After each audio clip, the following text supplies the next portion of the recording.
So today on the channel, we actually have a fun one. This is the Urban 17 from Huru. Now, officially, this is the smallest backpack reviewed on the channel. Now, typically when I need something in the smaller size range, I've been using the PacSafe EXP12, which is more like a messenger bag. So it was pretty fun to transition out of that messenger bag and into the Huru Urban 17 for my smaller carry needs.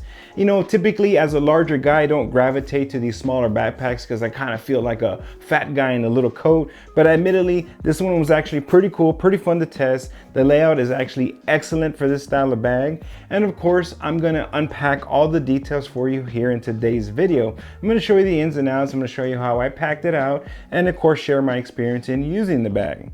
Now with all that being said, let's start unpacking the details of the Urban 17.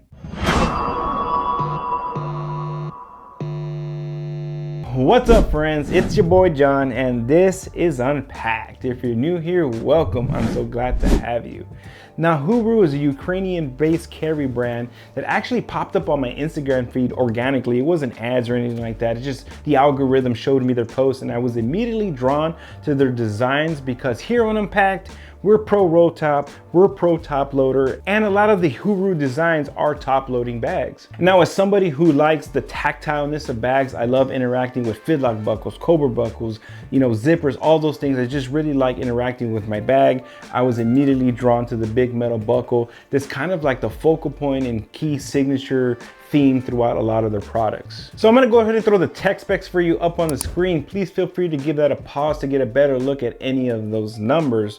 Now this bag's stated capacity is 17 liters, and I do have to say it's pretty spot on. I feel it's like a 17 liters and maybe even just a little bit more. Now you do have a little bit of expansion because you could unbuckle the lid and, you know, adjust it up. So there's a little bit of flexibility there, but overall I think it's right in that range, a generous 17 liters. So this bag does retail for $199, and it's definitely going to push this 17 liter bag into that upper echelon of pricing when it comes to everyday carry bags, especially ones in this size.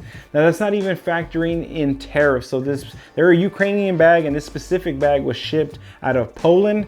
So I think I paid close to like 30 bucks just in tariffs. So it's again something you're gonna have to factor in, given our current state of the government and tariff situation. Everything is fluid, everything's always changing, but at the time of recording, I paid about 30 bucks in tariffs. Now with this bag being up at what I would consider the higher end pricing tier for an everyday carry backpack in this size, what I can tell you in full confidence, what you're gonna get in return for your hard-earned money is a high quality, well-constructed backpack.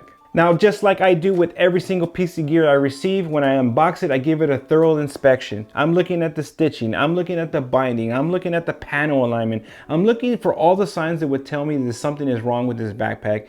And the quality of this bag is very evident from the moment of unboxing. It has a premium look and feel to it. And when you start getting into the nitty-gritty of the stitching and binding and panel alignment, everything looks quite good, almost like a boutique level bag. Given this bag's overall dimensions, the Urban 17, in my opinion, is going to be the perfect travel companion.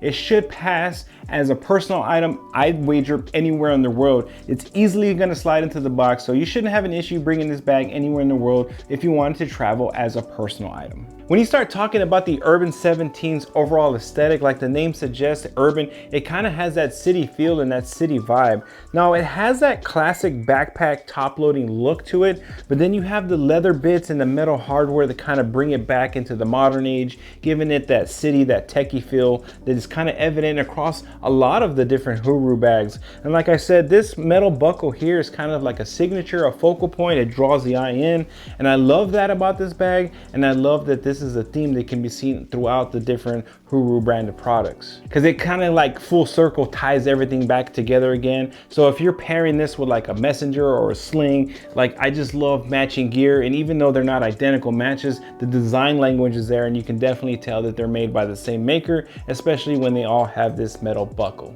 Now getting into this bag's exterior, the primary fabric on this is a 500D Cordura nylon. Now I have to be fully honest with you, 500D nylon is not my favorite material. Now it is durable as hell, it's tried and true. I mean, so many people love it, but for me, it's just too much of a pet hair and lint magnet. And as somebody who likes to keep their gear crisp and clean, I'm hitting this thing with the lint roller more times than I want to admit.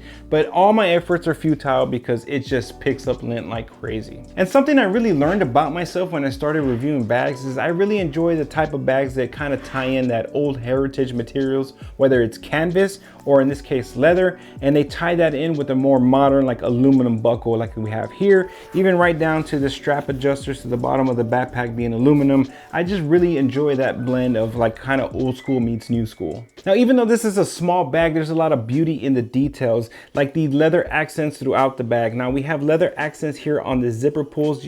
These are YKK AquaGuard zippers, so of course it's going to provide you some extra weather resistance, and YKK being high quality components. You also have a top leather carry grab handle. Now it isn't padded, it's just a simple leather wrap, but again, a nice little touch. Even all the way down to the strap keepers down at the bottom are leather. Now the bag is equipped with 2 water bottle pockets, 1 on each side, and they are zippable, so that means when you're not using them they stay flat, and then you can unzip them to expand them out, and they will accommodate various sizes of bottles. I was able to fit my 26-ounce Rambler in there. Surprisingly, I didn't think it was going to fit, but it fit down in there quite nice.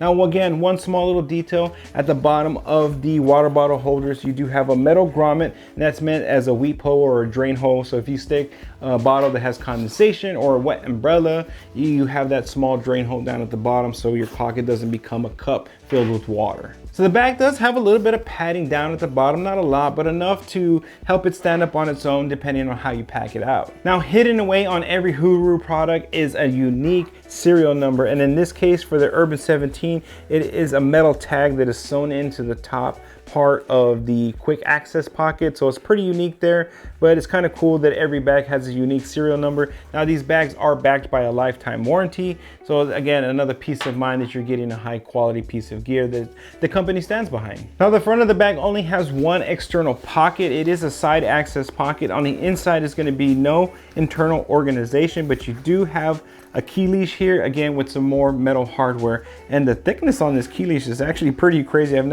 Haven't seen a bag with this thick of webbing for a key leash. So up top you do have 1 quick access pocket, but the way this pocket is sewn in is actually quite clever.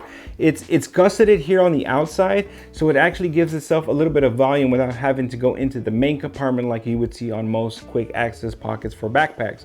So essentially it's a flat pouch on the outside. So pretty cool, pretty clever way to give this pocket a little bit of volume without eating into the main compartment's capacity. One small detail that you're not going to pick up on any of the photos, at the bottom of this top lid here is actually like a piece of plastic sewn into the inside there. So what that's going to do is going to provide this lid some structure, so aesthetically it maintains that shape. Again, a small detail, but somebody who appreciates aesthetics like as much as I do appreciate it that they have the foresight to put that plastic in there to maintain the shape and kind of that aesthetic look of the lid. Very cool in my opinion. Now the main buckle works just like any Cobra buckle. You just pinch the sides and it releases the buckle. But as you can see here how wide that shank is, or that shaft, it's a lot wider than what you would see on a Cobra buckle. So it works very similar, has its own design, but all in all, it still has that satisfying click once you get your bag back together. Because it is a top loading backpack, you do have a little bit of adjustment out of the buckle there. So if you wanted to accommodate some larger items,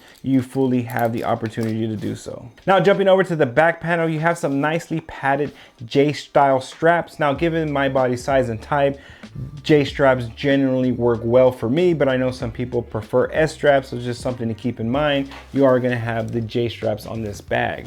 Now there is no webbing on the shoulder straps to attach a sternum strap. I was kind of bummed about that because I am team sternum strap all the way. Doesn't matter the size of bag. It's not really for like weight distribution or anything. I just like to have the bag secured to my body, and having it buckled in with a sternum strap just gives me that warm fuzzy feeling. Now this bag is equipped with a vertical luggage pass-through. Now it doesn't have any elasticity to it, but you shouldn't have any issue slipping it over the handle of your luggage. I didn't, and neither should you. It also has side laptop access, so you can get into the laptop compartment from the side, and you can also top load your laptop in from the top. Now getting into the bag's main compartment, of course it is a top loading backpack, but you also have this side zip right here, so you can swing this bag over from the side and you can get into the main compartment here as well. Now up at the top of the bag, you have this leather tab here with a metal snap. Now you undo that and you can get all the way into the bag like that. It opens up like kind of like a banana peel. And then on the inside, you have that nice gray nylon interior, a contrasting color to help you find your gear. I love when backpack manufacturers do that. I don't want to be staring into a black hole.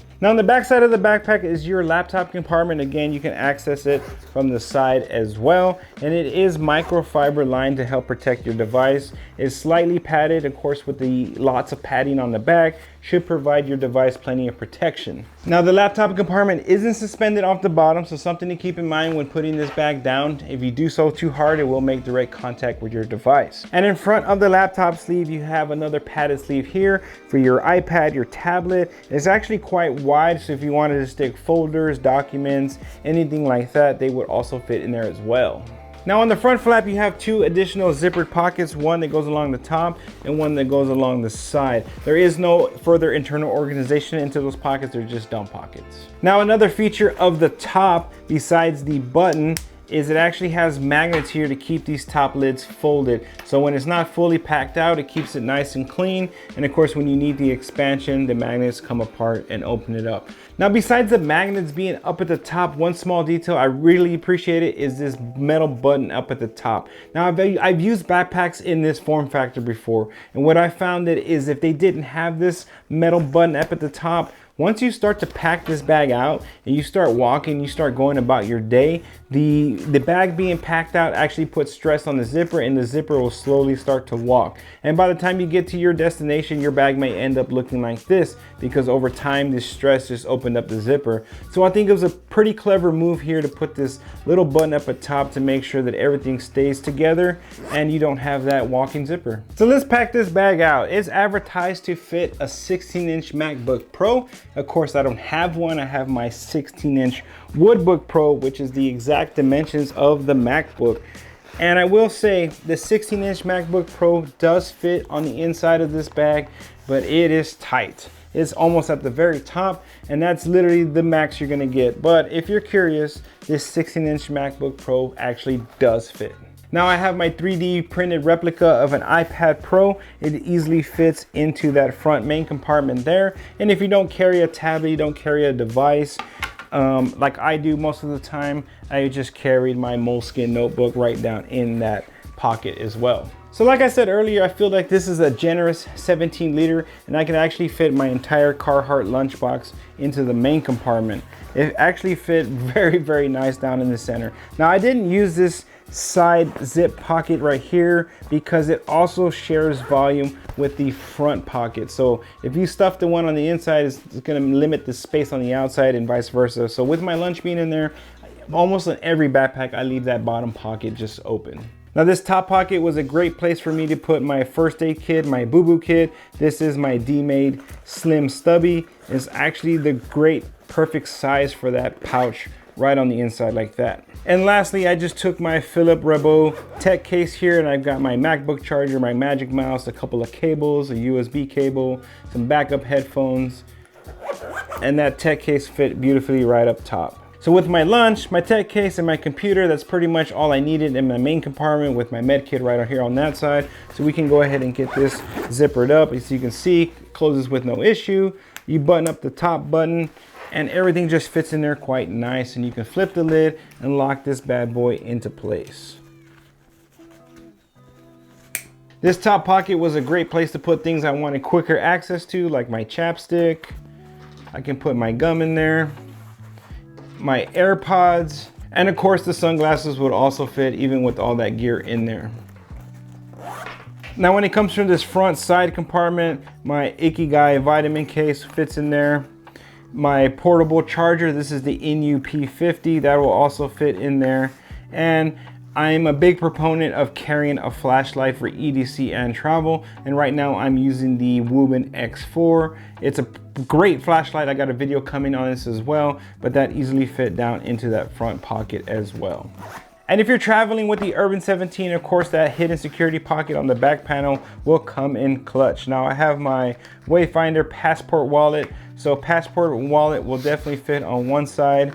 And then I have my Wayfinder bifold wallet. It will easily fit on the other side as well. And with that thick padding, you can't even tell they're in there. Zip it up, tuck away the zipper head, and now your valuables are firmly secured. Now with this bag fully packed out, I was actually quite surprised to find out that my 26-ounce Rambler actually fits into the water bottle pocket still. Now this pocket does unzip and expand, but it doesn't have any elasticity. It's just using some more of that Cordura material. So it's quite a tight pocket. So even though my Rambler does fit down on the inside, it pushes quite a bit into the main compartment. So if you have that really packed out tight, I would be afraid about getting this bottle in there. So something to keep in mind. Is probably gonna work best with smaller, thinner bottles, but even so, I still managed to get my 26-ounce bottle in there. Now when it comes to this bag's overall comfort, because of the small size of the bag, I don't think you're really gonna overload it to the point where it becomes uncomfortable. But the shoulder straps are sewn quite close together, and I did notice that on my larger size frame that the bag sat kind of funny on my shoulders and created kind of like this pocket of air between my neck and the bag. And I think that might be the case for most broad-shouldered people or bigger guys. But again, I only noticed that when I saw my reflection in the mirror. I didn't actually feel that. And when I have had that happen in the past with other backpacks, particularly like travel backpacks, I can feel the bag pulling away. And that's where the load lifters and everything like that comes into play and helping you dial in your comfort. So this bag sat that same way, but I didn't feel it and it carried comfortably. I had no issues overall in the carry comfort of this bag. So what did I actually enjoy about the Urban 17? For me, the number one thing is going to be the overall design of this bag. There's a lot of clever little features that make using this bag a lot more enjoyable, and you don't really know that until you start walking with this bag, using this bag daily. So like the quick access pocket up top, having that gusset sewn in up top, giving this pocket volume without actually dipping down into the main compartment. Pretty clever, very functional. I like that they gave you side access to the main compartment, so when you wanted to get into there, you can swing this bag over and get access to the main compartment. But having the foresight to put this metal button up at the top to keep your bag together and keeping it from completely opening up like a banana and spilling your gear. Again, just small little details like that that make the function of the bag a lot more user-friendly. Again, like I said, it's just a fun little bag, and these little details and these little features just make it more fun and make it easier to use the bag. Another thing I really enjoyed was the blend of materials, of having like that heritage style leather tied in with the modern aluminum machine buckle up front and the metal hardware of the shoulder strap. I just really enjoy that aesthetic of having that old school, new school, giving it that vintage vibe, but also with that modern clean look with the machined aluminum buckle. That's just something that I really learned that I enjoy in a bag, is having that old school meets new school vibe in materials. And lastly, I actually enjoyed the small size of the 17-liter bag. Now, even though this is the smallest bag that I officially reviewed on the channel, I do feel like it's pretty generous. I think it's probably closer to like a 20-liter bag, given the way this bag is laid out. But overall, it challenged me to really dial in my carry. Now, obviously, if you're not carrying a lunch, you have way more room to carry like over here headphones with the case. I mean, just so many possibilities, and really opened up my eyes to what I can really carry in a 17-liter bag. Now, while this is super fun to use, there are some things I wish I could change, or I wish could have been done a little bit better. Number one for me is going to be the no webbing on these shoulder straps. I really do like a webbing here so I can attach a sternum strap. Now, I know, I get the argument, this bag isn't big enough to warrant a sternum strap. And for me, it's not really about the weight distribution. It's more about the security feeling of having the bag locked in. Now, with this bag's overall theme as being that city carry, that urban carry, that coffee shop runner type bag, I definitely do think a sternum strap would have been helpful, or at least having the webbing there so I could add my own sternum strap if I choose to do so. Now, one more thing I think could have been done better is the water bottle pockets on this bag. I did appreciate the zipper and having them clean, and when you're not using them, just when you unzip them, you do get a little bit of expansion, but they didn't use any elastic here. It's just more solid material, so it just makes this another fixed size pocket. I think a little bit of elasticity would have gone a long way. It would have helped the bottle fit a little bit better, and it wouldn't push as hard into the inside of the main compartment. So again, a peculiar choice not to go with elastic, maybe for longevity reasons. Obviously, this solid material is not going to stretch or wear out over time. I just think that a little bit of elastic there would have allowed a variety of bottles to fit in the water bottle pocket. Also, the choice of using the AquaGuard zipper for the expansion zipper is kind of odd. I think a regular zipper would have been just fine and would have been a lot more smoother there as well. And really the only last thing of note to call out on this backpack would be the side laptop access, particularly if you're using a larger machine like a 16-inch MacBook Pro. The 16-inch MacBook Pro does fit into the compartment, but utilizing the side access is pretty much not going to happen. It's almost impossible to try to get this machine out. It's not worth the hassle. It's worth just opening up the main buckle and getting it out from the top. So if that's something that's important to you and you have a larger machine, just something to keep in mind, that the larger machines are not that user friendly. Now my 14-inch MacBook Pro, what I actually use in real life, work just fine, but just the larger machines, not so much. So all in all, when you're looking at the complete package of the Huru Urban 17 liter, I think it's a well executed small everyday carry backpack. It kind of opened up my eyes again to carrying backpacks this small. Like I mentioned, when I needed something in this size range, I was leaning towards more of a messenger bag, but this one is just so fun. It's well thought out. The small features that are hidden throughout this backpack were fun to use and discover, and of course I'm just such a sucker for the large aluminum Cobra style buckles. I just love them. Now I know this 17 liter size isn't going to be for everybody, especially if you're a taller or a larger individual. It may look like a small kid's backpack on you, and I know I felt that way at times. It just felt a little too small, but the features, the funness, the cool factor of it was enough for me to keep using it. You know, I'm not a huge fan of the 500D Cordura, and I really do hope they release some in a different one. I know they use X-Pack on some of their other models of their different bags, so hopefully we see that come over to the Urban 17. Now the material may make it feel tighter, but overall I would take that over all the constant lint and dust that this thing collects. But let me know down in the comments your honest thoughts of the Huru Urban 17 liter backpack. Is this something that you carry in this size range? Who are the people that are carrying these small bags every day? Like I said, for my typical loadout, for my typical everyday at work, 26 liter minimum. But it was a challenge to use this bag, but it was quite fun once I did, I will admit. But let me know your thoughts down in the comments of this backpack right here. If you made it this far in this video, thank you so much for sticking around to the end. I want to say thank you to Huru for sending the Urban 17 out for me to test and review. It's honestly made me super excited about the brand because a lot of the genius lies in the design, and it just like makes me want to check out the H2 and the Model A. And if you're not familiar with the brand, definitely give them a follow and check out their pages, because I really do think they're doing some really interesting things over there, some really cool things, and some things I hope we see in more backpacks. Now, if you like this review or if you find any information helpful in today's video, please consider giving me a like and subscribe, as that directly supports me and the channel. So I hope you thoroughly enjoyed this review, and I hope to see you on my next one.